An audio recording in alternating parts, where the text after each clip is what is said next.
The steam rose from the espresso machine like morning fog as Emma Walsh wiped down the marble counter for the 15th time that hour. Her movements were precise, methodical, almost mechanical in their consistency. To the hurried business executives, clutching their phones and tapping credit cards impatiently, she was invisible, just another face behind the register at the Daily Grind coffee house in downtown Portland. Before we jump back in, tell us where you're tuning in from, and if this story touches you, make sure you're subscribed, because tomorrow I've saved something extra special for you.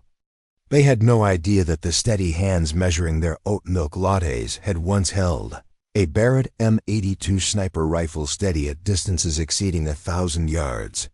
They couldn't know that the woman apologizing for their weight had eliminated targets in places that didn't exist on any official maps. The morning rush was particularly brutal that Tuesday in February. Rain hammered against the floor-to-ceiling windows while a line of caffeine-dependent office workers snaked toward the door.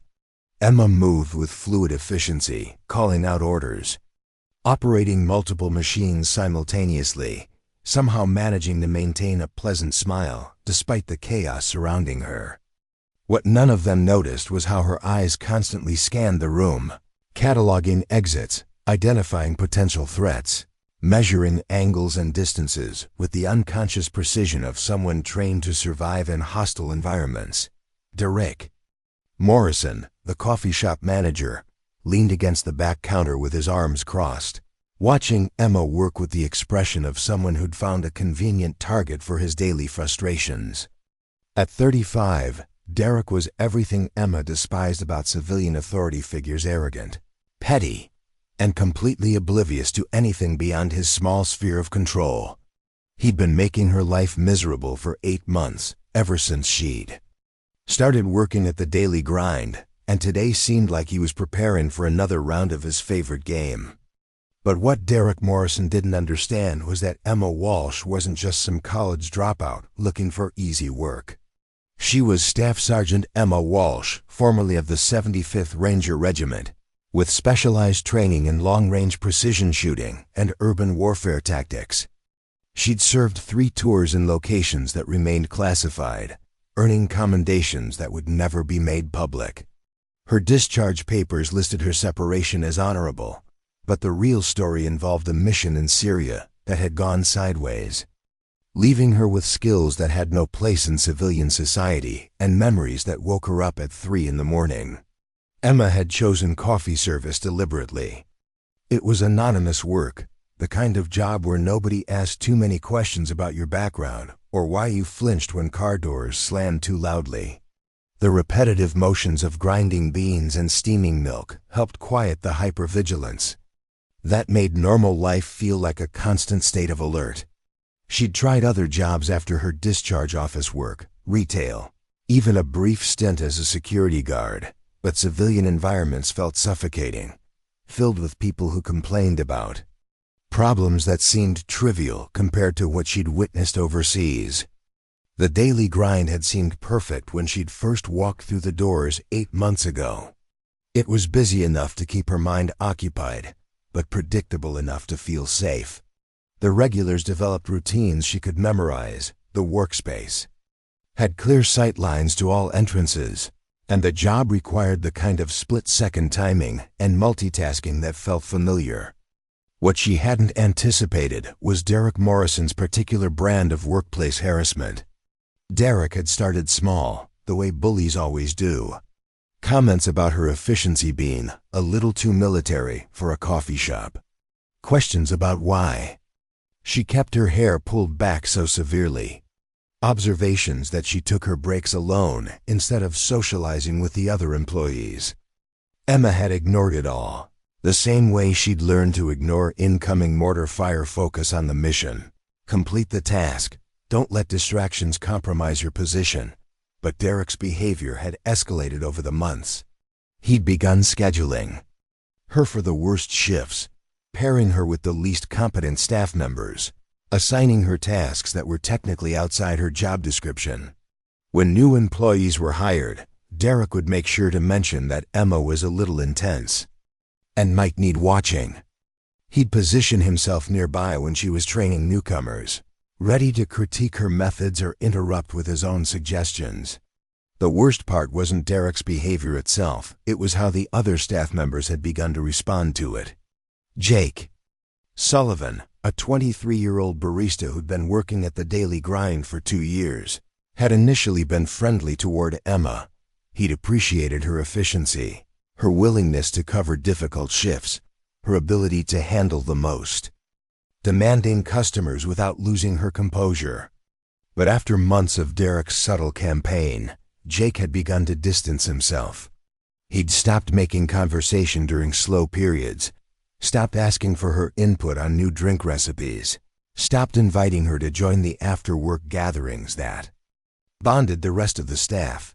Sarah Thompson, a college student who'd started working part-time 3 months ago, had been directly warned by Derek to watch and learn from Emma's work ethic, but don't pick up her antisocial habits.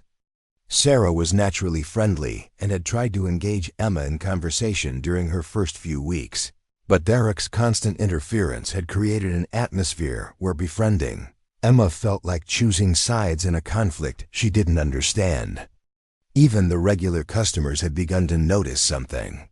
Lisa Chun, a marketing executive who ordered the same double-shot cortado every morning at exactly 7:45, had initially appreciated Emma's efficiency and attention to detail. Emma never had to ask for her order, always had her drink ready within 2 minutes, never made small talk that would delay Lisa's carefully timed commute. But Derek had begun making comments within Lisa's earshot about Emma's robot-like behavior, suggesting that maybe customers would prefer a more personal touch with their morning coffee. Marcus Rivera, the building's security guard who often stopped by during his rounds, had noticed Emma's situational awareness and assumed she had some kind of law enforcement background. He'd tried to strike up conversations about security protocols and threat assessment, but Derek had quickly intervened, explaining that Emma had some military background but preferred not to talk about it. The implication was clear: Emma was damaged goods, someone with issues that made normal social interaction difficult. What none of them understood was that Emma's behavior wasn't antisocial or robotic, it was professional. In military operations, efficiency saved lives. Situational awareness prevented ambushes. Emotional control under pressure meant the difference between mission success and catastrophic failure. Emma had spent years in environments where a moment's inattention could result in death, where personal relationships were secondary to operational security, where the ability to function under extreme stress was literally a matter of survival. But civilian life operated by different rules, and Emma was still learning to navigate them. She'd tried therapy through the Veterans Administration, but talking to counselors who'd never experienced combat felt like explaining color to someone born blind. She'd attended support groups, but listening to other veterans describe their struggles with PTSD and addiction only reinforced her feeling that she was fundamentally different from people who'd never been tested under fire. The irony was that Emma's military background made her exceptionally good at customer service. Her ability to remain calm under pressure meant she never lost her temper with difficult customers. Her attention to detail ensured that orders were consistently accurate. Her physical conditioning allowed her to work long shifts without fatigue. Her tactical training helped her manage multiple tasks simultaneously while maintaining awareness of everything happening around her. In a rational workplace, she would have been promoted within months. Instead, Derek Morrison had turned her competence into evidence of her inability to fit in. Her efficiency became robotic behavior. Her professionalism became antisocial tendencies. Her calm under pressure became emotional coldness. Every strength was reframed as a weakness, every skill twisted into a character defect. Emma understood what Derek was doing because she'd seen similar tactics used in psychological warfare overseas. Isolation the target, undermine their confidence, turn potential allies against them, create an environment where the target begins. to doubt their own perceptions. It was textbook manipulation, and it was working. After 8 months of Derek's campaign, Emma had begun to wonder if she really was unsuited for civilian life, if her military training had damaged her ability to connect with normal people, if she would ever find a place where she belonged. But Emma had learned something in the military that Derek Morrison couldn't understand. Sometimes the people trying to break you are testing whether you have the strength to protect others. Sometimes the person being systematically destroyed is the only one capable of handling what's coming next. And sometimes the qualities that make you an outsider are exactly the qualities that make you essential when everything goes wrong. What Derek didn't know was that Emma's grandfather had been a Marine Corps sniper in Korea. Her father had served as an Army Ranger in the Gulf War, and her older brother had been killed by an IED in Afghanistan while serving with Special Forces. Military service wasn't just Emma's career, it was her family's legacy, a tradition of protecting others that stretched back 3 generations. The skills Derek mocked as antisocial were skills that had been passed down through her family like heirlooms, refined through years of training and tested in the crucible of combat. Emma kept a small photograph tucked inside her employee locker, hidden behind her spare apron. It showed her grandfather in his dress blues, her father in his Ranger uniform, and her brother in his Special Forces gear. On the back, in her grandfather's handwriting, were the words that had guided her through the darkest moments of her military service: "We stand watch so others can sleep safely." Emma had carried that photograph through 3 combat tours, and she carried it still, a reminder that her purpose extended beyond making perfect lattes for ungrateful customers. The morning rush was beginning to slow when Derek approached the counter with the expression Emma had learned to recognize as trouble. He'd been watching her work for the past hour, looking for some excuse to assert his authority, some minor infraction he could magnify into a major issue. Emma continued cleaning the espresso machine, maintaining the steady rhythm that helped her stay centered, but she could feel the familiar tension building in her shoulders. Derek positioned himself where the remaining customers could hear him clearly, a technique Emma recognized from her training in psychological operations. He wanted an audience, witnesses to whatever humiliation he was planning. Emma's hands never stopped moving, but her awareness expanded to include every person in the coffee shop, every potential exit, every object that could be used as a weapon. If the situation escalated beyond verbal harassment, the truth was that Emma could have ended Derek's campaign at any time. Her military training included hand-to-hand combat techniques that could incapacitate him in seconds. Her understanding of human psychology gave her tools to destroy his credibility and turn his own tactics against him. Her connections within the veteran community could have provided her with better employment opportunities, references that would open doors Derek couldn't even imagine. But Emma had chosen a different path. She'd chosen to endure Derek's harassment because she understood something he didn't. The real test wasn't whether she could survive his petty cruelty, but whether she could maintain her humanity while doing so.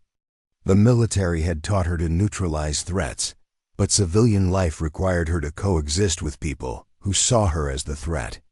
Learning to navigate that contradiction was part of her ongoing mission to build a life beyond war. What Emma didn't know was that her patience was about to be tested in ways she'd never imagined. What Derek Morrison didn't know was that his campaign to break her spirit was about to encounter forces that would make his workplace politics seem like children's games. Preparing and narrating this story took us a lot of time, so if you are enjoying it, subscribe to our channel. It means a lot to us. Now back to the story. And what none of them knew was that within hours, Emma's hidden skills would be the only thing standing between the people of downtown Portland and a catastrophe that would change all their lives forever. The rain continued to hammer against the windows of the daily grind, and somewhere across the city, events were already in motion that would transform Emma Walsh from an invisible coffee server into something much more dangerous and necessary. The morning rush was ending, but for Emma, the real challenge was just beginning. Derek Morrison had perfected the art of workplace psychological warfare over the course of 8 months, and this Tuesday morning felt like the ideal time to escalate. His campaign against Emma Walsh, the lunch rush wouldn't begin for another hour, giving him a captive audience of regular customers and staff members who could witness his latest demonstration of authority. He'd been planning this particular confrontation since yesterday, when he'd noticed Emma organizing the storage room without being asked, another example of her irritating tendency to exceed expectations. The problem with Emma, from Derek's perspective, wasn't that she performed poorly, it was that she performed too well. Her efficiency made the other employees look lazy by comparison. Her ability to handle difficult customers without breaking composure highlighted Derek's own tendency to lose his temper under pressure. Her knowledge of coffee preparation techniques exceeded his own, despite his 5 years of management experience. Every day she worked, Emma made Derek feel inadequate, and he'd decided that the solution wasn't to improve himself, but to eliminate the source of comparison. Derek approached the counter where Emma was restocking cups, positioning himself so that Jake Sullivan and Sarah Thompson could overhear the conversation. He'd learned to time these interactions carefully, waiting until the shop had enough customers to provide an audience, but not so many that he'd disrupt business operations. The morning regulars, including Lisa Chun and Marcus Rivera, were still finishing their drinks, providing the perfect witness pool for what Derek had planned. "Emma, we need to discuss your performance during yesterday's afternoon shift," Derek announced, his voice pitched to carry across the coffee shop. He pulled out a small notebook, one he'd started keeping specifically to document Emma's supposed infractions. The notebook was mostly empty. Derek had to work hard to find legitimate complaints about Emma's work, but it served as an excellent prop for his theater of authority. Emma continued restocking cups with mechanical precision, her movements never slowing despite Derek's interruption. She'd learned that reacting to his provocations only provided him with more ammunition for future attacks. Instead, she maintained her focus on the task at hand, counting inventory in her head while simultaneously tracking the positions of everyone in the coffee shop. It was a skill that had kept her alive in urban combat environments, and it served her well in navigating Derek's psychological warfare. "I spoke with Mrs. Patterson about her interaction with you yesterday afternoon," Derek continued, consulting his notebook with theatrical seriousness. "She mentioned that you seemed impatient when she asked about our seasonal drink options. I think we need to discuss your customer service approach." The accusation was carefully constructed to be impossible to disprove. Mrs. Patterson was an elderly regular who often seemed confused about the menu, but Emma had spent nearly 10 minutes patiently explaining the different seasonal options available. However, Derek was counting on the fact that Mrs. Patterson's memory wasn't reliable, and that none of the other staff members had been close enough to overhear the entire interaction. It was the perfect example of his evolved strategy, creating problems that seemed legitimate on the surface, but were actually manufactured to justify his harassment. Emma finally looked up from the cups, meeting Derek's gaze with the steady expression she'd perfected during military briefings with hostile commanding officers. "Mrs. Patterson ordered a peppermint mocha with extra foam and thanked me for being patient with her questions. She left a $2 tip and asked me to save her a cinnamon roll for tomorrow morning. Would you like me to check the security camera footage to confirm the details of our interaction?" The offer to review security footage was a calculated move on Emma's part. She knew Derek rarely bothered to check the cameras, and that reviewing footage would require him to involve the building's management company. More importantly, she knew that her version of events was accurate, while Derek's accusation was based on fabrication. But Derek had prepared for this possibility, and he wasn't deterred by Emma's logical response. "The issue isn't what happened, Emma, it's about perception," Derek replied, closing his notebook with a decisive snap. If customers perceive you as impatient or unfriendly, that reflects poorly on our entire establishment. I think you need to work on developing better interpersonal skills. Maybe spend some time observing how Jake and Sarah interact with customers. The suggestion that Emma should learn customer service from employees with less experience was designed to be humiliating, but it also revealed Derek's fundamental misunderstanding of what made Emma effective. Jake Sullivan was friendly and chatty with customers, but his conversations often created delays that backed up the line during busy periods. Sarah Thompson was enthusiastic and bubbly, but she frequently forgot orders or mixed up customer preferences. Emma's approach was efficient and professional, prioritizing customer satisfaction over personal interaction. But Derek had decided to frame this as a character defect. Jake Sullivan shifted uncomfortably behind the espresso machine, unwilling to make eye contact with Emma. Over the past few months, Derek had systematically poisoned Jake's perception of his colleague, suggesting that Emma's competence was actually a form of passive aggression designed to make other employees look bad. Derek had convinced Jake that Emma's efficiency was motivated by arrogance rather than professionalism, that her reluctance to engage in casual conversation indicated antisocial tendencies rather than focused work habits. Sarah Thompson watched the interaction with obvious confusion, still new enough to the job that she hadn't fully absorbed Derek's narrative about Emma's supposed problems. Sarah had worked several shifts with Emma and found her to be helpful and patient, willing to answer questions and provide guidance without condescension. But Derek's public criticism was creating doubt in Sarah's mind, making her wonder if she'd misunderstood Emma's behavior or failed to recognize warning signs that more experienced employees could see. Lisa Chun, the marketing executive who ordered the same cortado every morning, paused in checking her phone to listen to Derek's critique. Over the months, Derek had made subtle comments about Emma's personality within Lisa's earshot, suggesting that Emma's efficiency came at the cost of warmth and friendliness. Lisa had begun to notice things she'd previously ignored: Emma's serious expression, her minimal small talk, her tendency to have drinks ready before customers finished ordering. Derek's campaign was working, slowly reshaping how regular customers perceived Emma's behavior. Marcus Rivera, the security guard, observed the interaction with professional interest. His training had taught him to recognize workplace harassment, and Derek's public criticism of Emma displayed several warning signs: escalating frequency, manufactured complaints, audience-seeking behavior, and systematic isolation tactics.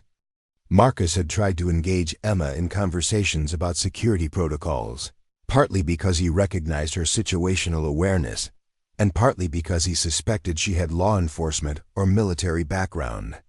But Derek had consistently interrupted these interactions, explaining that Emma preferred to keep her past private and didn't like discussing work-related topics during breaks.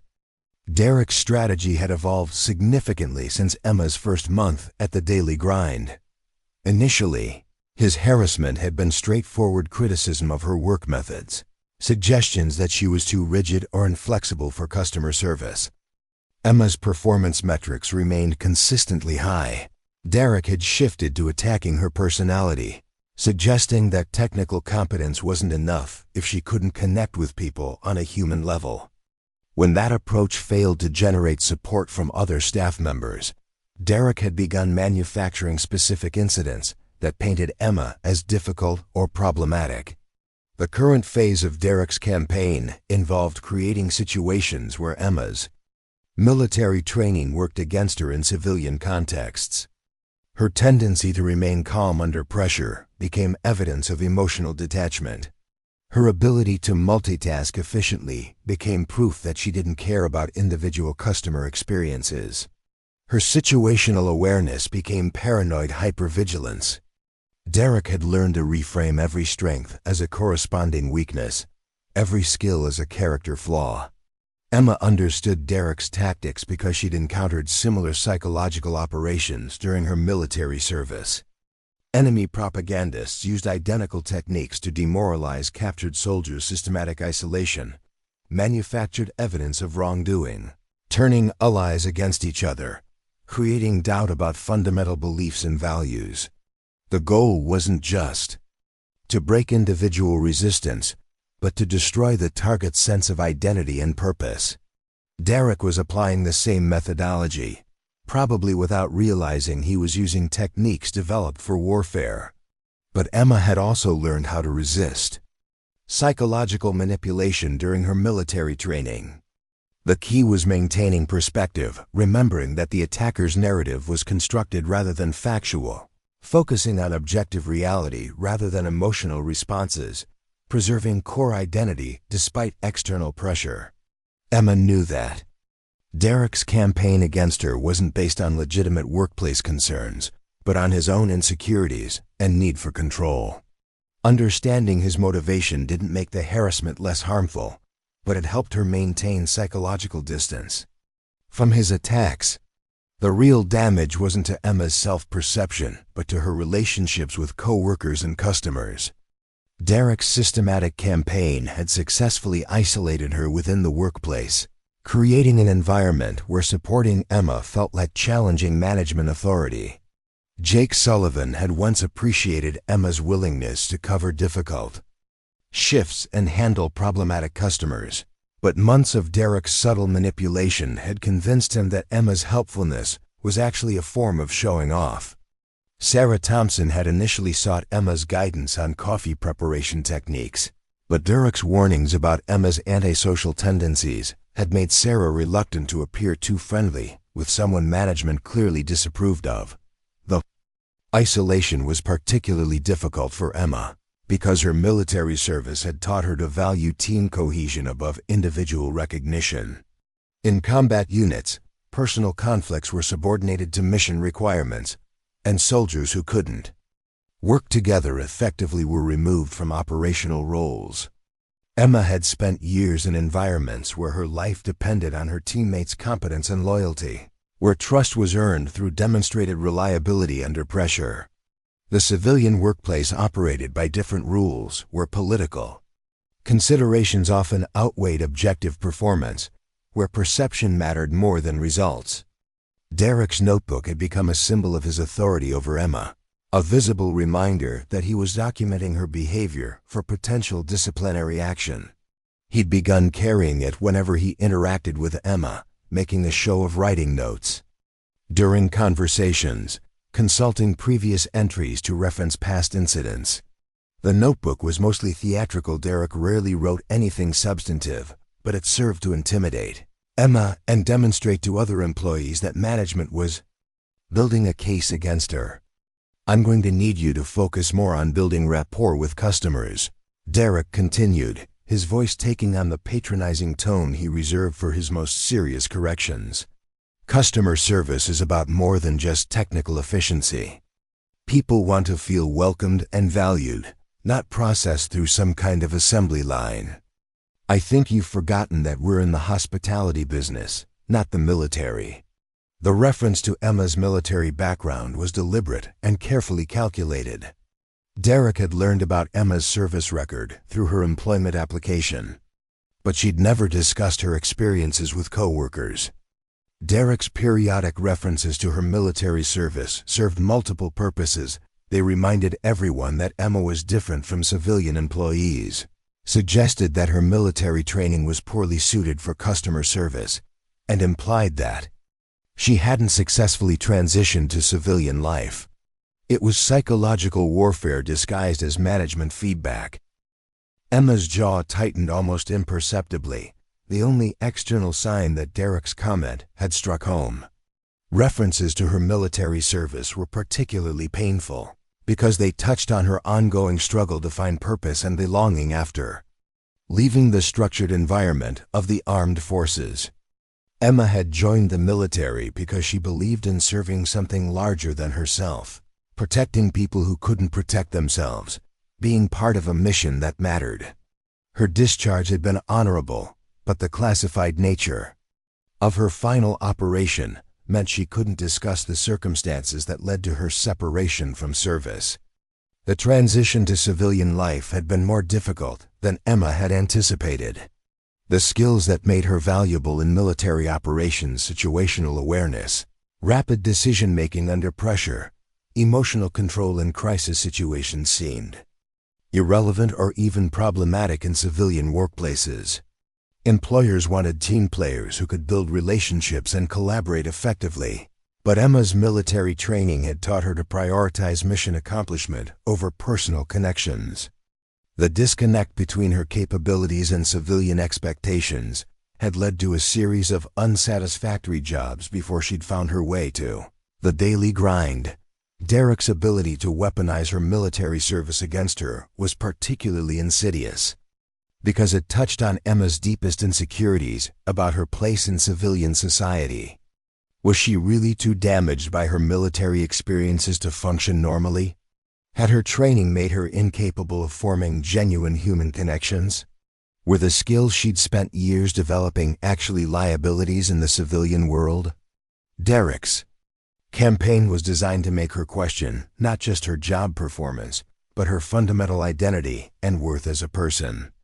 But what Derek Morrison didn't understand about Emma Walsh was that her military service had taught her something more valuable than tactical skills or weapons proficiency. It had taught her that the people trying to break you are often testing whether you have the strength to protect others when the time comes. It had taught her that sometimes being different isn't a weakness but a preparation for responsibilities that others can't handle.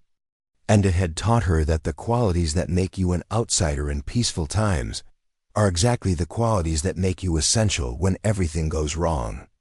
Derek closed his notebook and prepared to deliver his final humiliation, unaware that across the city, events were already in motion that would test every assumption he'd made about Emma's character and capabilities.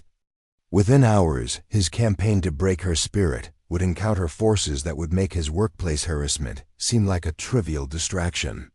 And Emma Walsh, the woman he'd spent 8 months trying to destroy, would prove to be the only person capable of handling what was coming next. The lunch crowd was beginning to filter into the daily grind when Emma first noticed the man in the navy peacoat lingering near the newspaper stand outside. He'd been there for 23 minutes, which was 18 minutes longer than normal pedestrian traffic patterns suggested for that location.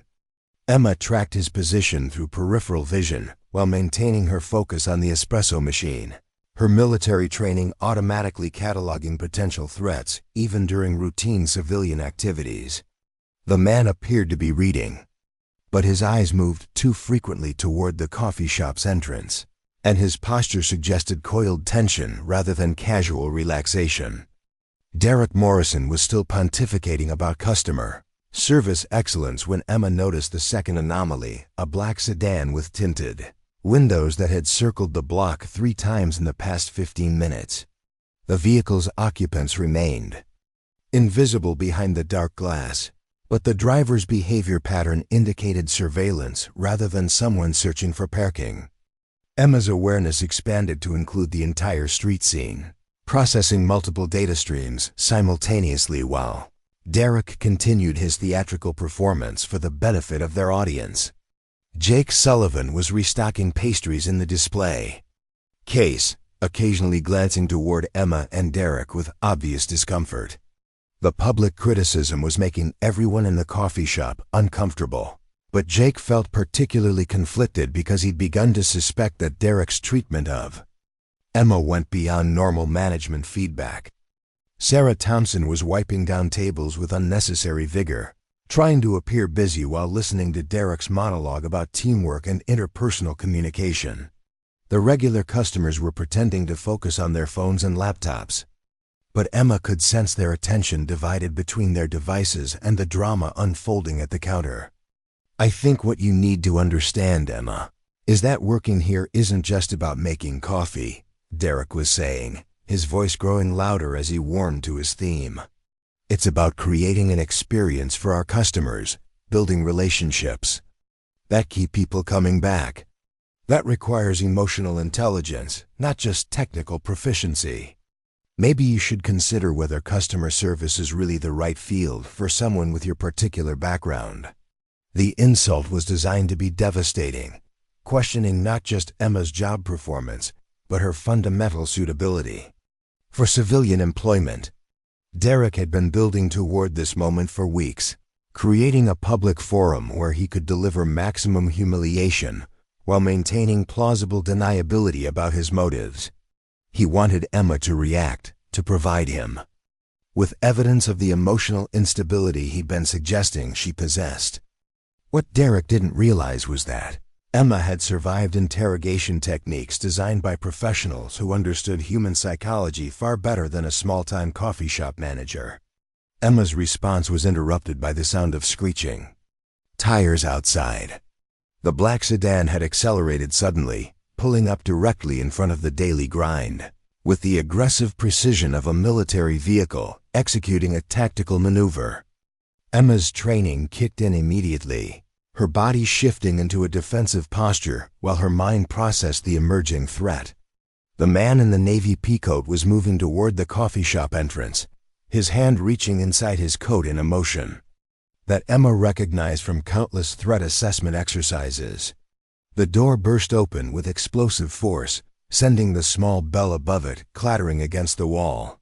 3 armed men entered the daily grind in a coordinated rush, their movements displaying the practiced efficiency of individuals with professional training. The man in the navy peacoat led the assault, revealing a Glock pistol that he swept across the room in a controlled arc. Behind him, 2 additional gunmen moved to flank the entrance, cutting off potential escape routes with tactical precision that Emma recognized immediately as military or law enforcement methodology. "Everyone on the ground now," the lead gunman shouted, his voice carrying the authoritative tone of someone accustomed to immediate obedience. "Hands where we can see them. Anyone reaches for a phone, anyone tries to be a hero, people start dying." The coffee shop erupted into chaos as customers and employees scrambled to comply with the gunman's demands. Lisa Chun dropped her phone, the device skittering across the floor as she fell to her knees beside a table. Marcus Rivera, the security guard, slowly raised his hands while calculating distances and angles, his training warring with the reality that he was outgunned and outpositioned. Jake Sullivan dove behind the counter, his face pale with terror, while Sarah Thompson stood frozen near the espresso machine, her cleaning cloth still clutched in her trembling hands. Derek Morrison's carefully constructed authority evaporated instantly as he found himself facing a threat that existed far outside his sphere of control. The notebook he'd been using to document Emma's supposed infractions fell from his nerveless fingers as he raised his hands, his face cycling through confusion, fear, and disbelief. The transformation from workplace tyrant to helpless victim happened so quickly that Emma almost felt sympathy for him But Emma Walsh had not survived 3 combat tours by allowing shock to paralyze her decision-making process. While everyone else in the daily grind was processing the reality of their situation, Emma was already 3 steps ahead, her military training automatically engaging threat assessment and tactical planning protocols. She cataloged the gunmen's positions, evaluated their equipment and competence level, identified potential cover and concealment options, and began formulating response strategies based on the evolving tactical situation. The lead gunman was approximately 6 feet tall, Caucasian, early 30s, displaying professional weapons handling and tactical awareness. His Glock appeared to be a standard law enforcement model, properly maintained and held with confident familiarity. His positioning near the entrance maintained control of the primary exit while providing clear sight lines across the entire coffee shop. His communication style and movement patterns suggested military or paramilitary training, possibly private security or law enforcement background. The second gunman had positioned himself near the back of the coffee shop, blocking access to the rear exit and employee areas. He carried what appeared to be a compact submachine gun, possibly an MP5 variant, and wore tactical clothing that allowed for concealed armor and additional ammunition. His age and build were similar to the leader, suggesting they might be part of an organized unit rather than random criminals. His position allowed him to cover the leader's flanks while maintaining independent fields of fire. The third gunman remained near the windows, providing overwatch and early warning for external threats while maintaining visual contact with potential hostages. His weapon was another pistol, but his role seemed focused on surveillance and communication, rather than direct confrontation. Emma noticed a small earpiece that suggested radio contact with additional team members, possibly including the occupants of the black sedan outside. "This is a simple business transaction," the lead gunman announced, his voice calm and professional. "We're here for someone specific, and once we conclude our business, everyone goes home safely. No one needs to get hurt if everyone follows instructions." The statement confirmed Emma's assessment that this wasn't a random robbery or terrorist attack but a targeted operation with specific objectives. The gunman's behavior patterns, equipment selection, and tactical deployment suggested they were professionals executing a planned mission rather than desperate criminals acting impulsively. That realization was both reassuring and terrifying. It meant the operation was likely to proceed according to established protocols, but it also meant the gunman had prepared for resistance and contingencies. Emma remained motionless behind the counter, her hands visible but ready to move, her body positioned to provide maximum tactical options while appearing compliant with the gunman's demands. Her military training had taught her that the first moments of a hostage situation were critical, establishing patterns of behavior that could be exploited later. Gathering intelligence about the captor's capabilities and intentions, identifying potential allies and assets among the other hostages. "We're looking for someone," the lead gunman continued, pulling out a photograph that he held up for the room to see. "Staff Sergeant Emma Walsh, formerly of the 75th Ranger Regiment. Military records indicate she works at this establishment. Anyone who helps us locate Sergeant Walsh will be released immediately. Anyone who obstructs our mission will face serious consequences." The revelation that Emma was the specific target of the operation sent shockwaves through the Daily Grind's hostages and staff. Derek Morrison's expression shifted from fear to confusion to something approaching vindication, as if the armed assault somehow validated his months of harassment. Jake Sullivan's eyes darted toward Emma's position behind the counter, his face displaying the internal conflict between self-preservation and loyalty to a coworker he'd been trained to distrust. Sarah Thompson looked genuinely bewildered, unable to process how the quiet, efficient coffee server she knew could be connected to armed gunmen and military operations. Lisa Chun, the marketing executive, stared at the photograph with recognition dawning in her eyes.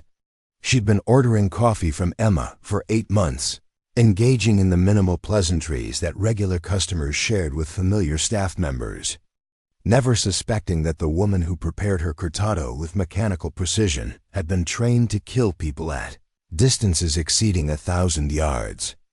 Marcus Rivera's expression shifted to understanding and something approaching respect as pieces of a puzzle he'd been unconsciously assembling suddenly fell into place. Emma's mind raced through tactical assessments and strategic options while maintaining perfect stillness behind the counter. The gunman knew her name, rank, and unit assignment, suggesting they had access to military personnel records that should have been classified. Their specific interest in her indicated this operation was connected to her military service, possibly her final classified mission in Syria. The timing suggested they'd been tracking her civilian employment, waiting for an opportunity to approach her in a controlled environment. The lead gunman's patience was clearly limited. "Sergeant Walsh, we know you're here. Your employment records indicate you're scheduled to work this shift. Cooperation will ensure the safety of these civilians. Resistance will force us to take measures that serve no one's interests." Emma's options were rapidly narrowing. She could remain hidden behind the counter, hoping the gunman would eventually leave without locating her. But that strategy risked escalating violence against innocent hostages. She could attempt to disarm the gunman using her military training. But the tactical situation favored the attackers, and civilians would likely be caught in crossfire. She could surrender herself to the gunmen, trusting that their professional behavior indicated they intended to take her alive, but that assumed their ultimate intentions were benign. Derek Morrison, his face pale but his eyes bright with malicious satisfaction, slowly raised his hand. "She's here," he called out, his voice cracking slightly. "Emma Walsh is behind the counter. She's been hiding back there since you came in." The betrayal was instant and absolute.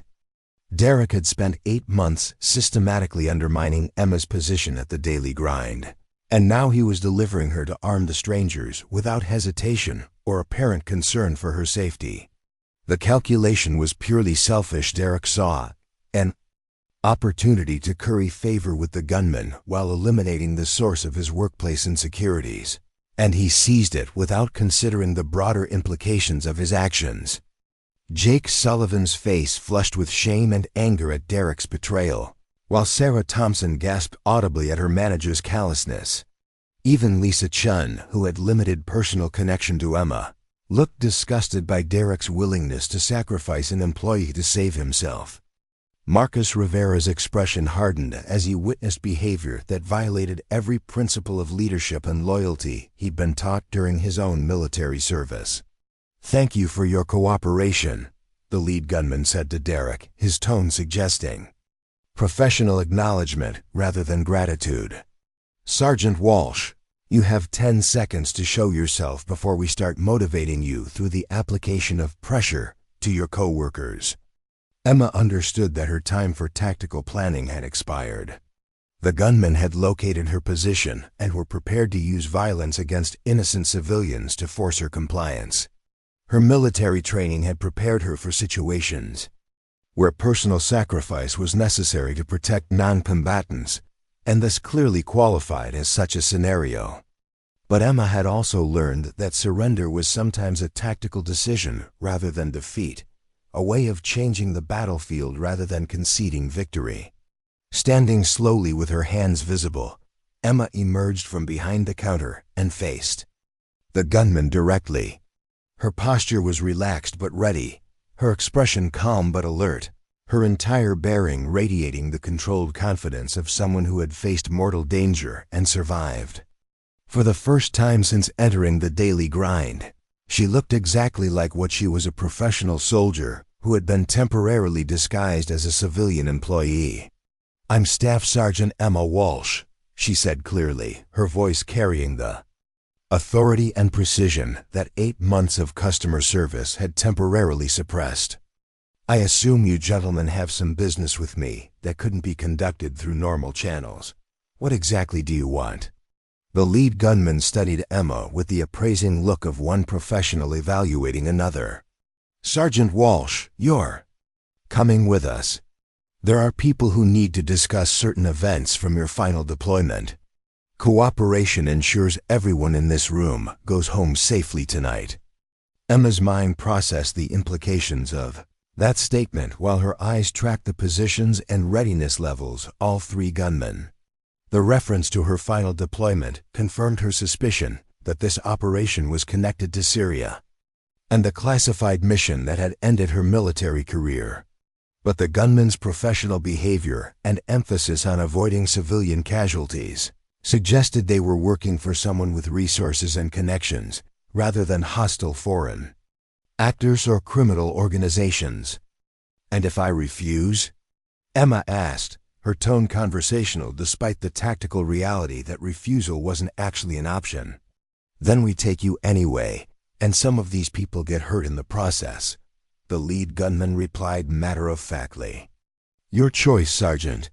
Easy way or hard way, but you're coming with us either way." Emma glanced around the daily grind at the terrified faces of her co-workers and customers, weighing options that all led to the same destination. Derek Morrison watched her with unconcealed satisfaction, apparently believing that Emma's capture vindicated his months of harassment. Jake Sullivan and Sarah Thompson looked stricken, finally understanding that their colleague was facing genuine danger while Derek celebrated her predicament. Lisa Chun and Marcus Rivera watched with expressions of concern and respect, recognizing that Emma was making decisions that would determine everyone's safety.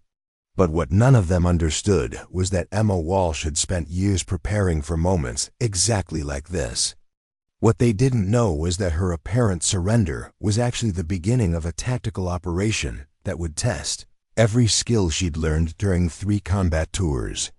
And what they couldn't predict was that within minutes, the quiet coffee server they'd underestimated would prove exactly why the 75th Ranger Regiment had considered her one of their most valuable assets. Emma took a step toward the lead gunman, her hands still raised but her posture shifting almost imperceptibly into something more dangerous. "All right, gentlemen," she said quietly. "Let's discuss terms." Emma's tactical assessment shifted the moment she agreed to discuss terms with the lead gunman. The phrase was deliberately chosen. She hadn't surrendered or submitted, but had engaged in negotiations, maintaining psychological authority while acknowledging the tactical reality of her situation. The distinction was subtle but critical, establishing that she remained an active participant in determining outcomes rather than a passive victim accepting fate. The lead gunman gestured toward the front door with his weapon, indicating Emma should move in that direction. "Slow and easy, Sergeant. Keep your hands visible and don't make any sudden movements. We're going to walk outside to the vehicle, and then we're going to take a ride to meet some people who have questions about Damascus." The reference to Damascus confirmed Emma's suspicion that this operation was connected to her final classified mission in Syria. Operation Silent Thunder had been compartmentalized at the highest levels of military intelligence, with only a handful of people possessing complete operational details. The fact that these gunmen knew enough to reference the location suggested they were working for someone with access to classified military records, possibly government agencies or contractors with appropriate security clearances. But Emma had learned something during her years of military service that civilian law enforcement and private contractors often failed to understand. Urban combat was ultimately about controlling space and timing, not just superior firepower. The gunmen had achieved tactical superiority inside the daily grind through coordination and surprise, but moving to a secondary location would change the operational environment in ways that might create new opportunities for resistance.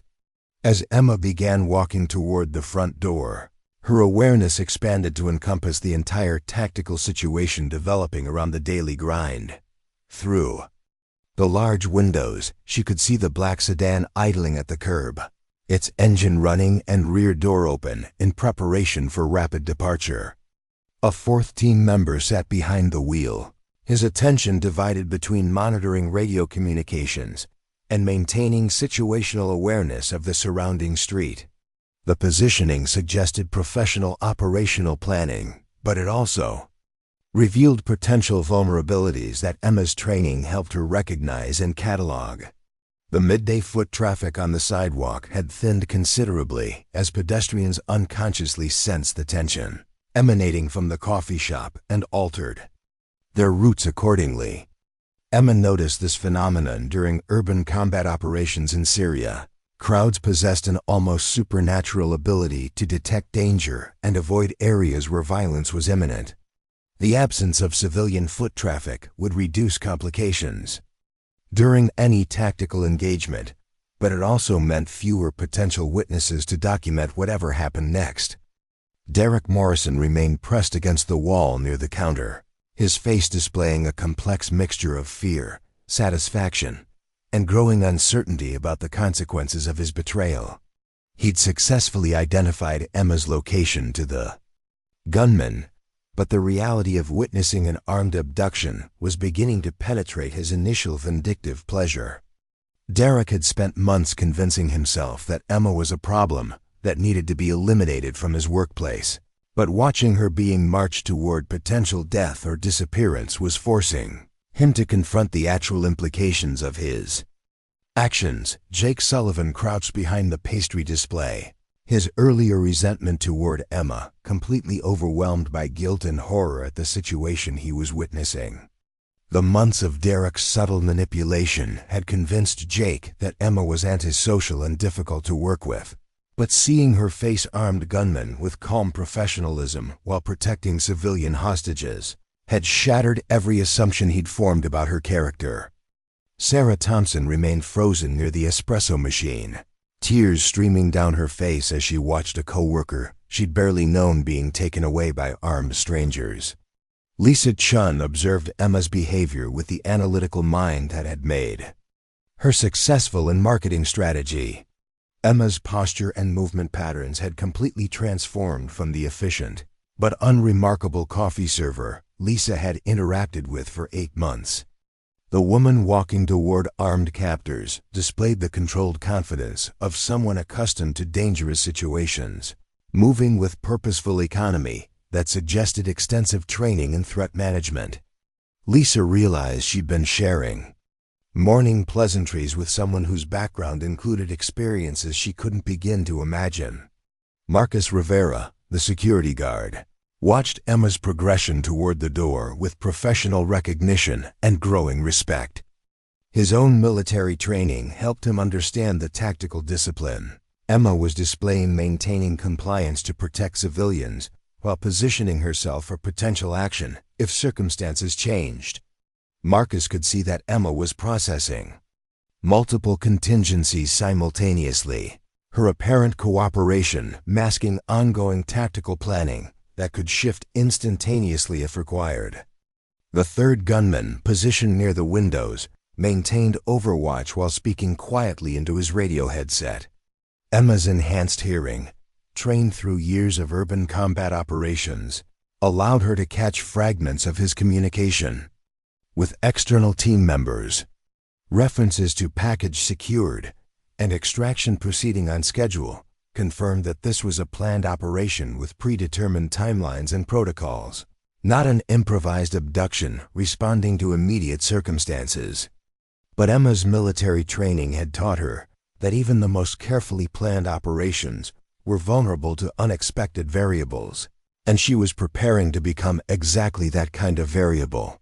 Her compliance was strategic rather than submissive, designed to lull the gunmen into assuming they maintained complete control while she gathered intelligence and prepared for the optimal moment to shift the tactical balance. As Emma approached the front door, the lead gunman positioned himself behind and slightly to her left, maintaining a clear shooting angle while staying outside her immediate reach. His tactical discipline was impressive, suggesting genuine military or law enforcement training rather than amateur criminal activity. But Emma had learned to recognize patterns of movement and positioning that revealed training backgrounds, and this gunman's methodology suggested conventional tactical training rather than specialized operations experience. The door to the daily grind opened with the same cheerful chime that had welcomed thousands of customers over the months Emma had worked there, an incongruously pleasant sound accompanying what appeared to be her final departure from the coffee shop. The cool February air carried the scent of rain and exhaust fumes, normal urban aromas that seemed surreal against the backdrop of armed abduction. Emma's senses heightened automatically as she stepped onto the sidewalk, her training engaging threat detection protocols that expanded her awareness to encompass the entire surrounding environment. The black sedan's driver was a woman, approximately 30 years old, Caucasian, displaying the alert professionalism that characterized the entire team. She wore dark sunglasses despite the overcast weather, and her position behind the wheel allowed her to monitor multiple approach vectors while maintaining readiness for immediate departure. Her hands remained on the steering wheel in a manner that suggested she was prepared to execute emergency maneuvers if the situation required rapid extraction or tactical repositioning. But as Emma stepped onto the sidewalk, her enhanced situational awareness detected something the gunman had missed. The rhythmic vibration through the soles of her feet indicated heavy vehicles approaching from the north, possibly military or law enforcement assets responding to reports of the incident. The sound pattern suggested multiple vehicles moving in coordination, and the timing indicated they would reach the Daily Grind's location within the next 3 to 4 minutes. Emma's tactical training automatically processed this new information and began calculating how it might affect the operational dynamics developing around her. If law enforcement was responding to the incident, the gunmen would be forced to accelerate their extraction timeline or abort the operation entirely. Either option would create tactical opportunities that didn't exist under the current controlled circumstances, but it would also escalate the danger to civilian hostages who remained. Inside the coffee shop, the lead gunman gestured toward the sedan's open rear door, his weapon maintaining constant coverage while his attention remained focused on Emma's movements. Inside, Sergeant. Hands on the seat in front of you where the driver can see them. Any attempt to resist or escape will result in immediate termination. Emma paused at the vehicle's threshold, ostensibly preparing to comply with the gunman's instructions, but actually conducting a final tactical assessment of the sedan's interior. The driver maintained visual contact through the rearview mirror, while keeping her hands positioned for immediate acceleration. The back seat had been modified with reinforced door locks and bulletproof glass, indicating this vehicle was specifically configured for transporting unwilling passengers.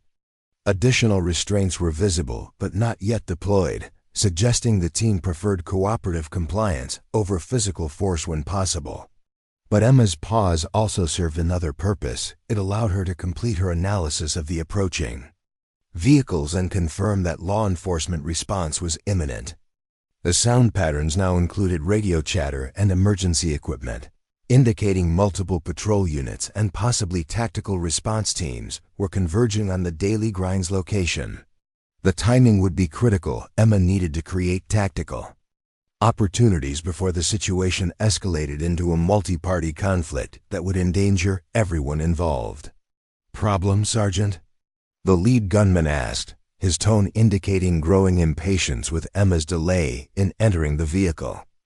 Emma's response was delivered with the calm professionalism that had characterized her military career, but the content was carefully calculated to shift the tactical balance in her favor.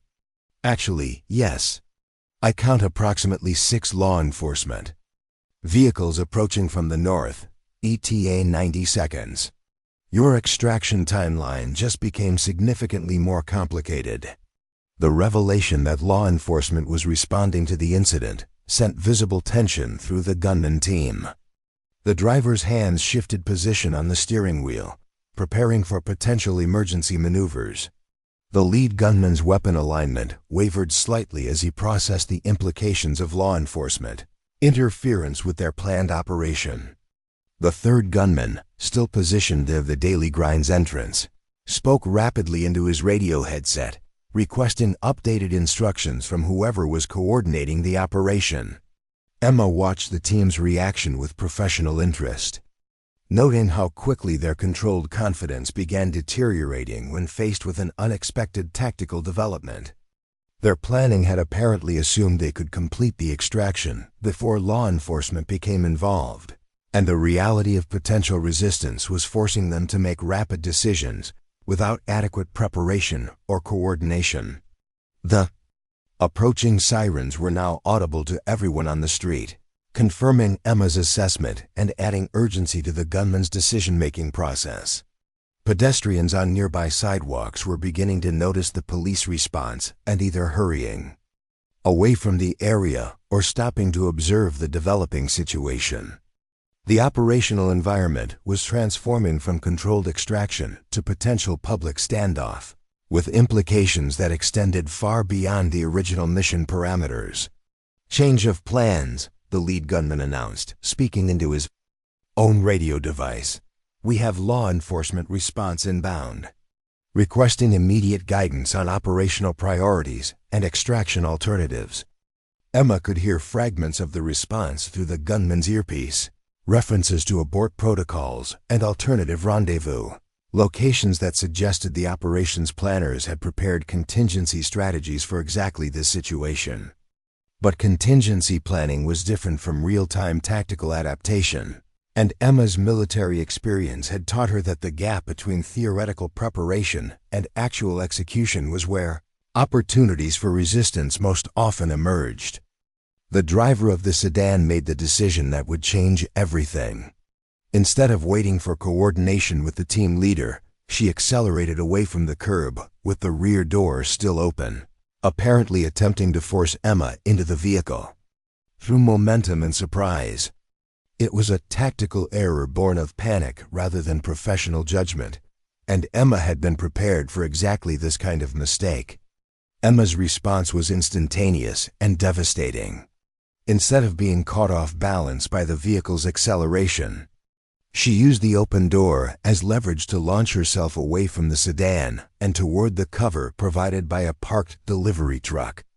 Her movement was so fluid and precise that the lead gunman's attempt to track her with his weapon was several critical seconds behind her actual position.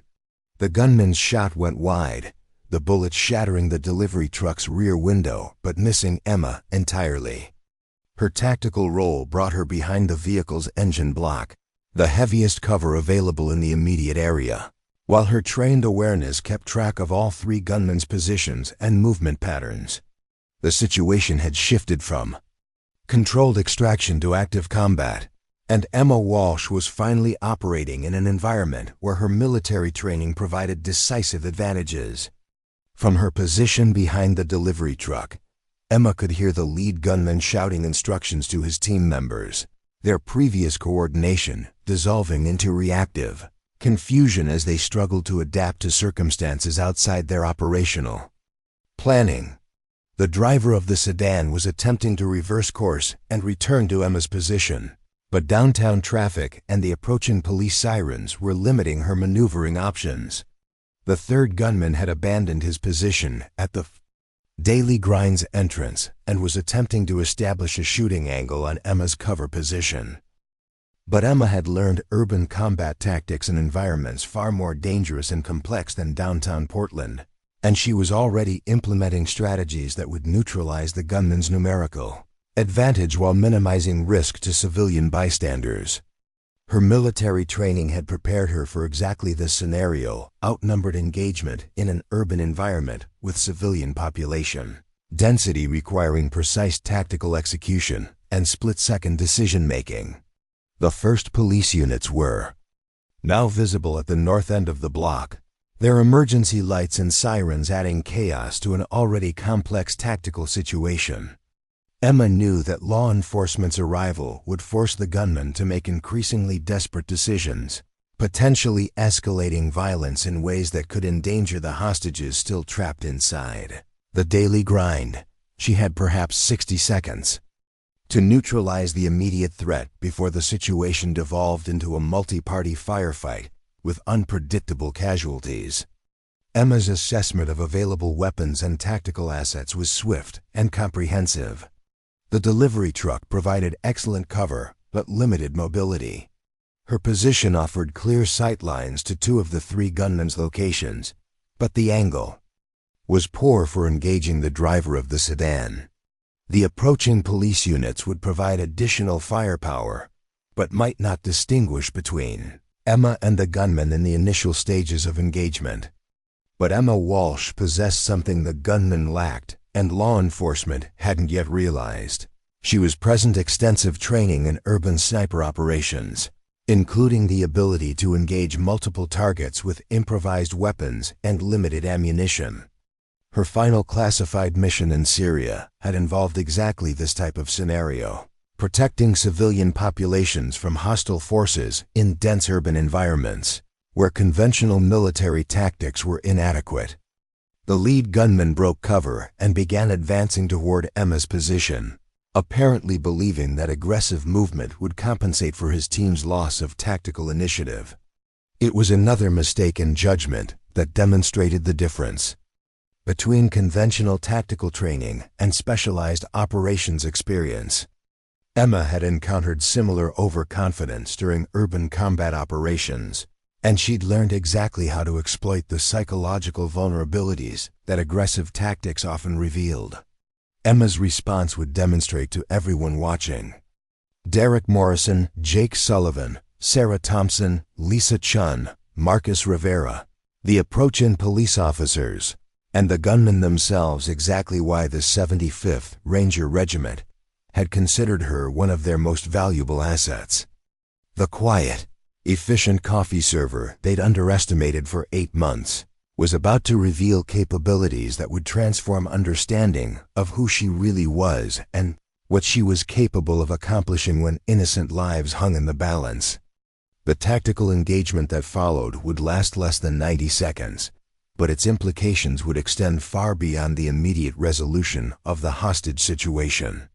Emma Walsh was about to prove that the strongest warriors don't always announce themselves with noise and bluster. Sometimes they serve coffee with mechanical precision until the moment arrives, when their true skills become necessary for survival. Emma's tactical engagement began with the kind of precision that separated professional soldiers from amateur combatants. As the lead gunman advanced toward her position behind the delivery truck, Emma utilized a technique she'd perfected during urban operations in Damascus. Psychological misdirection combined with superior positioning. She deliberately shifted her weight to suggest movement toward the truck's rear, drawing the gunman's attention and weapon alignment in that direction, then executed a rapid displacement to the front of the vehicle. The gunman's tactical error was immediately apparent. He'd committed to a firing angle based on predicted movement rather than confirmed visual contact. By the time he realized Emma had relocated, she was already engaging him from an unexpected position with a weapon she'd improvised from materials available in the urban environment. The delivery truck's side mirror, removed with swift precision, became a force multiplier that allowed Emma to blind the gunman temporarily while closing distance for hand-to-hand engagement. Emma's military training had emphasized the critical importance of neutralizing threats quickly and efficiently to prevent escalation that could endanger civilian populations. Her approach to the lead gunman was textbook special operations methodology. Disable weapons capability first, incapacitate resistance second, secure intelligence third. The entire sequence lasted less than 15 seconds, during which the gunman's Glock was disarmed, his communication equipment destroyed, and his mobility severely compromised through precise application of joint locks and pressure points. The second gunman, positioned near the Daily Grind's rear exit, attempted to provide covering fire for his compromised team leader but found himself engaging a target that no longer existed in his predicted location.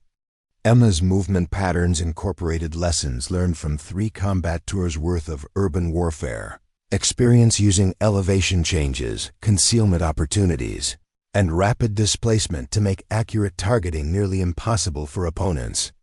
Using conventional shooting techniques, Emma's acquisition of the lead gunman's Glock transformed the tactical balance decisively in her favor. Professional military training with the same weapon platform meant she could operate it with the unconscious competence that came from thousands of hours of repetitive practice. More importantly, her specialized training in urban sniper operations had taught her to engage multiple targets with limited ammunition under extreme time pressure, scenarios identical to the current situation. The driver of the black sedan attempted to extract the remaining team members by maneuvering the vehicle into a position where they could retreat under mobile cover.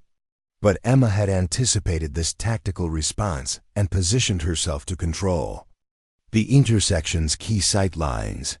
Her first shot disabled the sedan's front tire. Her second shattered the driver's side window to force the driver into cover. And her third penetrated the vehicle's radiator to ensure it couldn't be used for rapid extraction. The third gunman, witnessing the systematic destruction of his team's tactical capabilities, made the psychological error that Emma had been waiting for. He panicked. Instead of maintaining disciplined fire control and coordinated movement with his remaining teammates, he broke cover and attempted to reach the disabled sedan through direct assault across open ground. It was exactly the kind of desperate decision that Emma's training had taught her to exploit. Emma's engagement of the third gunman demonstrated why the 75th Ranger Regiment had considered her one of their most valuable assets. Her shot placement was surgical precise enough to neutralize the threat without causing fatal trauma, accurate enough to prevent return fire, and timed to occur when civilians inside the daily grind couldn't be endangered by over-penetration or ricochets. The gunman's weapon flew from his hands as the impact spun him around and dropped him to the pavement, alive but completely incapacitated. The entire tactical engagement lasted less than 90 seconds from initiation to completion. 3 professional gunmen with military training and superior firepower had been neutralized by a single opponent using improvised tactics and captured equipment. More importantly, no civilians had been injured, no property damage had extended beyond the immediate combat zone, and the threat to the daily grind's hostages had been eliminated before law enforcement arrived on scene. The first police units reached the intersection just as Emma was securing the final gunman's weapon and ensuring he wasn't bleeding out from his wound. The responding officers found a scene that challenged every assumption they'd formed based on initial emergency calls describing an armed robbery in progress. Instead of chaotic violence and civilian casualties, they discovered 3 incapacitated suspects, 1 woman in coffee shop uniform providing first aid to wounded adversaries, and hostages who were shaken but completely unharmed. Officer Daniel Brooks, the first law enforcement responder to reach Emma's position, approached with his weapon drawn, but his demeanor reflecting confusion rather than tactical certainty. The woman kneeling beside the wounded gunman displayed none of the emotional distress typically associated with civilian victims of violent crime. Instead, she moved with the controlled competence of someone thoroughly familiar with combat situations and trauma management. "Ma'am, I need you to step away from the suspect and identify yourself," Officer Brooks commanded, his training requiring him to treat Emma as a potential threat until the situation could be properly assessed. Emma complied immediately, raising her hands to display empty palms while maintaining a non-threatening posture that nevertheless communicated professional competence. "Officer, I'm Emma Walsh, employee of the Daily Grind coffee shop." These 3 individuals entered the establishment approximately 12 minutes ago and took staff and customers hostage. They were armed with military-grade weapons and claimed to be conducting an extraction operation targeting me specifically. The information was delivered with the precise, factual reporting style that characterized military after-action briefings. Emma's tone remained calm and professional despite having just engaged in lethal combat, her demeanor reflecting training that had prepared her to function normally under extreme stress. Officer Brooks recognized the communication patterns from his own military service and began to suspect that Emma's background included more than coffee service experience. "Ma'am, are you injured? Do you require medical attention?" Officer Brooks asked, his assessment of Emma shifting from potential threat to potential asset as he processed the tactical situation and her apparent role in resolving it. "Negative." "Officer, I'm uninjured and require no medical assistance. However, all 3 suspects have sustained wounds that require immediate attention.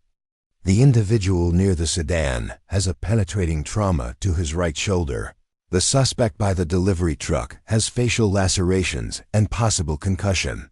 And this individual has a through-and-through wound to his left forearm. All injuries are non-life-threatening but should be evaluated by emergency medical personnel." Emma's medical assessment was delivered with the clinical precision of someone trained in battlefield trauma care, another indication that her background included far more than civilian employment.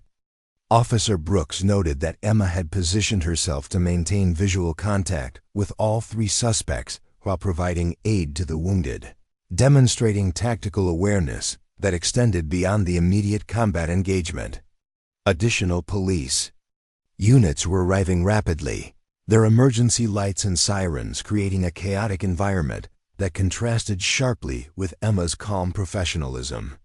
Detective Lisa Rodriguez, the senior investigative officer responding to the scene, approached Emma with the methodical questions that would help establish what had actually occurred during the incident. "Ms. Walsh, I understand you were working inside the coffee shop when these individuals entered. Can you walk me through this sequence of events from your perspective?" Detective Rodriguez asked, her notepad ready to document what would clearly be a complex criminal investigation. Emma's debriefing was comprehensive and precise, delivered in the chronological format she'd learned during military service. She described the initial surveillance she'd observed, the coordinated entry of the gunmen, their specific request for her by name and military identification, Derek Morrison's betrayal in revealing her location, and the tactical decisions that led to her engagement of the suspects. Her account included details about weapons used, positioning of all parties, timeline of events, and assessment of the suspect's apparent training and coordination. "Ms. Walsh, your actions suggest you have specialized training in handling armed confrontations. Can you provide some background about your qualifications and experience?" Detective Rodriguez asked, recognizing that Emma's capabilities extended far beyond normal civilian self-defense training. "Detective, I'm a veteran of the United States Army, formerly assigned to the 75th Ranger Regiment, with specialized training in urban combat operations and precision marksmanship. I served 3 tours in classified locations and received an honorable discharge 8 months ago. My military occupational specialty involved threat neutralization in urban environments with emphasis on civilian protection and minimal collateral damage." The revelation that Emma was a trained military sniper with special operations experience provided context for the tactical precision she displayed during the engagement. Detective Rodriguez understood that she was interviewing someone whose background included experiences that most law enforcement officers never encountered, someone whose skills had been tested under conditions far more dangerous than domestic criminal activity. Inside the daily grind, the hostages were beginning to process what they'd witnessed through the coffee shop's large windows. Derek Morrison sat slumped against the wall, his face pale as he contemplated the implications of his betrayal and Emma's subsequent actions. He'd spent 8 months undermining someone whose military training included the ability to eliminate multiple armed opponents with clinical efficiency, someone who'd chosen to endure his harassment rather than demonstrate capabilities that could have ended his campaign instantly. Jake Sullivan watched through the window as Emma provided statements to law enforcement officers, his earlier resentment completely replaced by amazement and guilt. The woman he'd been trained to see as antisocial and difficult had just risked her life to protect civilians, displaying heroism and competence that made his own behavior seem petty and shameful. Sarah Thompson remained near the espresso machine, tears streaming down her face as she realized how completely she'd misunderstood her coworker's character and background. Lisa Chun observed the law enforcement response with professional interest, noting how Emma's demeanor and communication style commanded respect from experienced police officers. The marketing executive realized she'd been sharing morning pleasantries with someone whose service record probably included commendations and achievements that would never be made public. Marcus Rivera, the security guard, watched Emma's interaction with police with obvious admiration, recognizing the bearing and professionalism that characterized elite military personnel. Detective Rodriguez's investigation revealed that the 3 gunmen possessed identification and equipment suggesting they were private military contractors working for a security firm with government connections. Their specific interest in Emma appeared related to her final classified deployment, though the details remained beyond the scope of local law enforcement jurisdiction. The incident would require coordination with federal agencies and military intelligence to determine who had authorized the extraction attempt and why. Emma's immediate concern was ensuring that her civilian coworkers and customers received appropriate support for processing the trauma they'd experienced. Her military training had taught her that witnessing violence could have lasting psychological effects on individuals without combat experience, and she felt responsible for their well-being, despite having no control over the circumstances that led to the incident. Detective, I'd like to request that crisis counselors be made available for the civilians who were held hostage during this incident, Emma said, her tone indicating genuine concern for people who'd been endangered because of her presence at the daily grind. They were exposed to a significant traumatic event, and they'll benefit from professional support to process what they experienced. The request demonstrated Emma's continued focus on protecting and supporting others, even after eliminating the immediate threat to their safety. Detective Rodriguez noted that Emma's priorities remained centered on civilian welfare rather than her own situation, another indication of the values and training that characterized military service members. The investigation would eventually reveal that Emma's final mission in Syria had involved uncovering evidence of corruption within military contracting operations, and that certain individuals had significant motivation to prevent her testimony before congressional oversight committees. The extraction attempt represented an effort to silence someone whose classified knowledge posed threats to lucrative defense contracts and careers, built on fraudulent reporting of operational success. But the immediate result of the incident was a transformation in how Emma's co-workers and customers perceived her character and capabilities. Derek Morrison's campaign to portray her as antisocial and problematic had been shattered by her demonstration of heroism under pressure.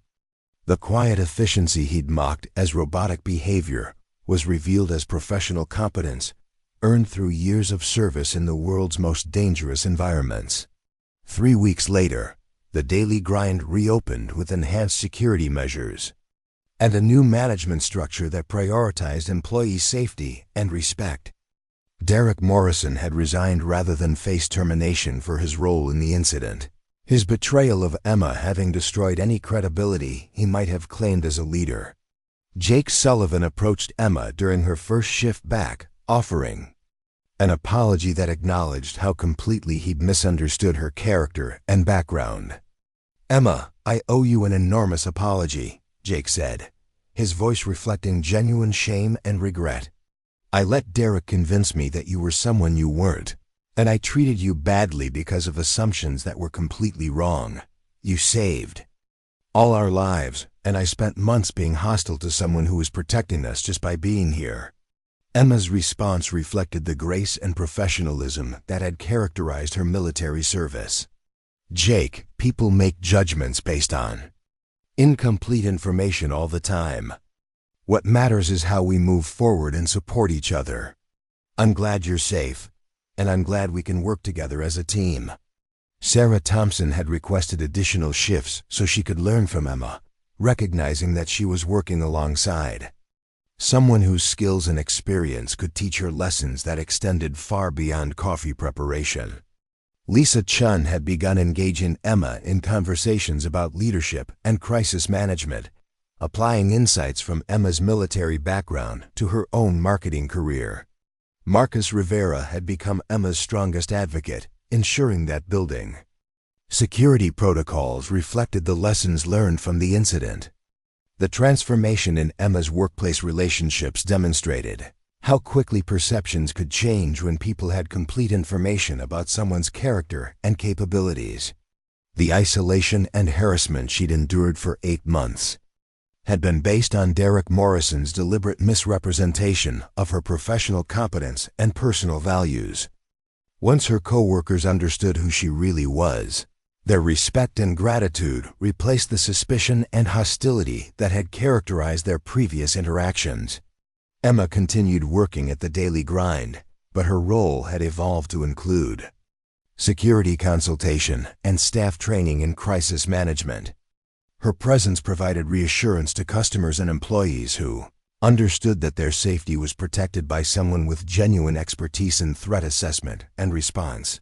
The coffee shop became a gathering place for veterans and first responders. who recognized the value of Emma's experience and the importance of supporting those who'd served in dangerous environments.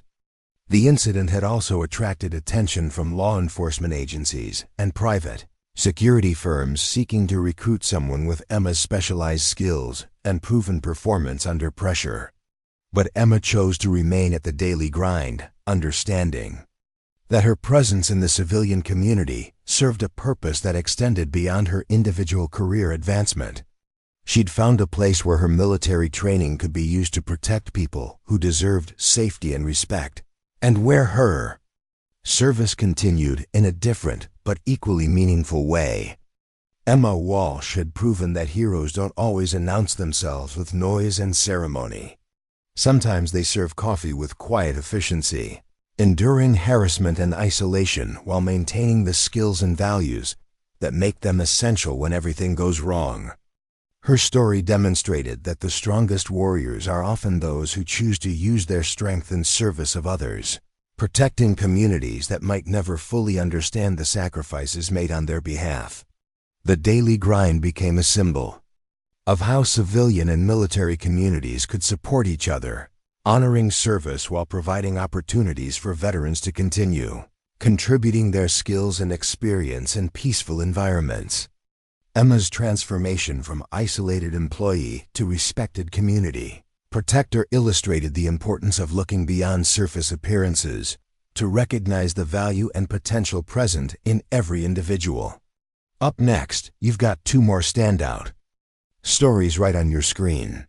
If this one hit the mark, you won't want to pass these up. Just click and check them out.